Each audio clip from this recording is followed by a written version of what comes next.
I work in that building. Were you in the building at the time? Naturally, if I work in that building, yes, sir. Back up, man.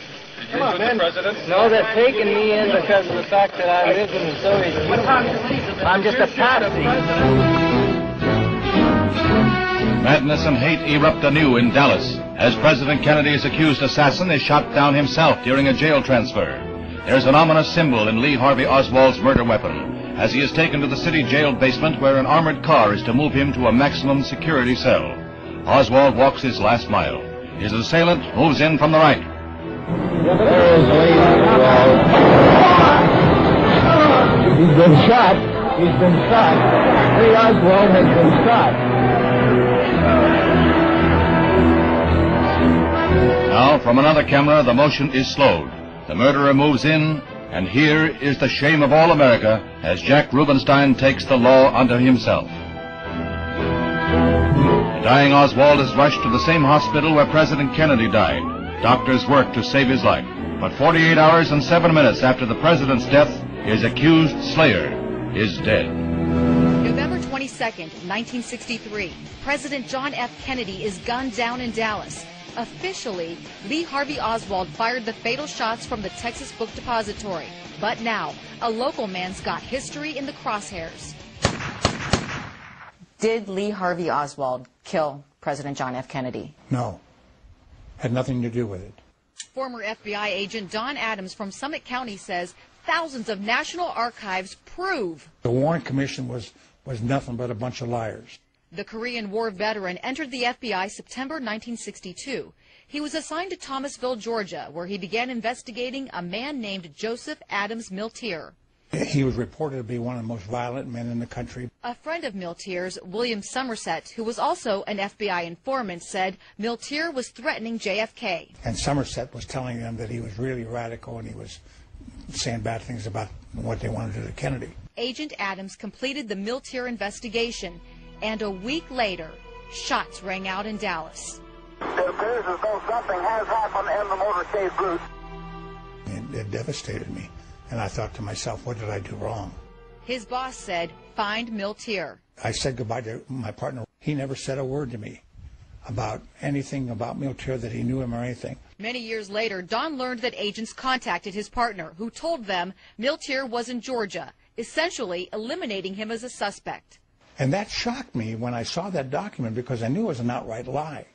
Then, when Adams finally captured Miltier days later, he says his supervisor prohibited him from conducting a proper interrogation.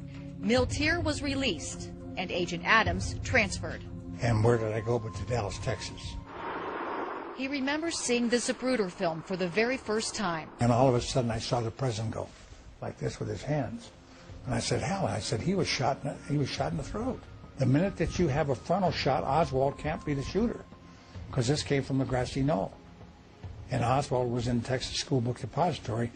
The Warren Commission said 3 shots were fired, but Don counted 11. The agent said to me, Don, be careful what you say and how you say it, because the Warren Commission is here, and they've already ruled that Oswald is the shooter, and there were no shots from the front. The Army veteran wondered how Oswald fired 3 shots in 7.5 seconds from a bolt-action rifle.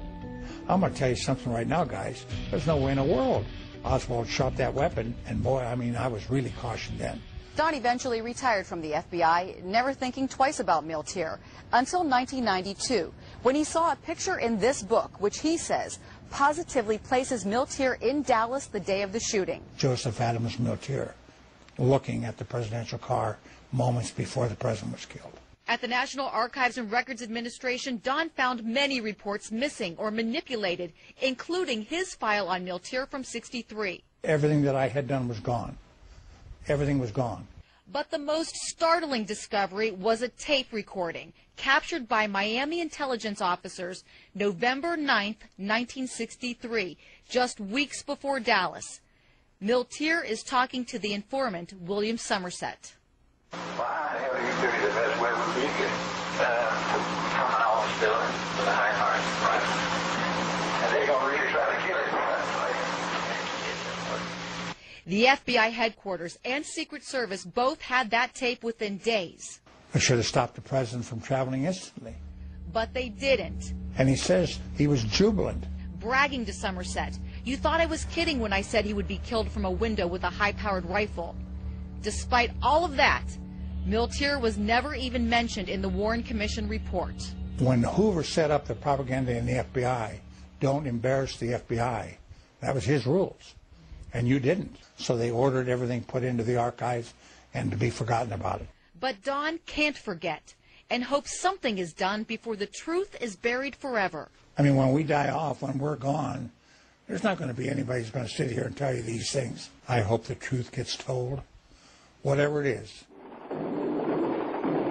In Summit County, Suzanne Stratford, Fox 8 News. Pertaining to what's happening has never come to the surface.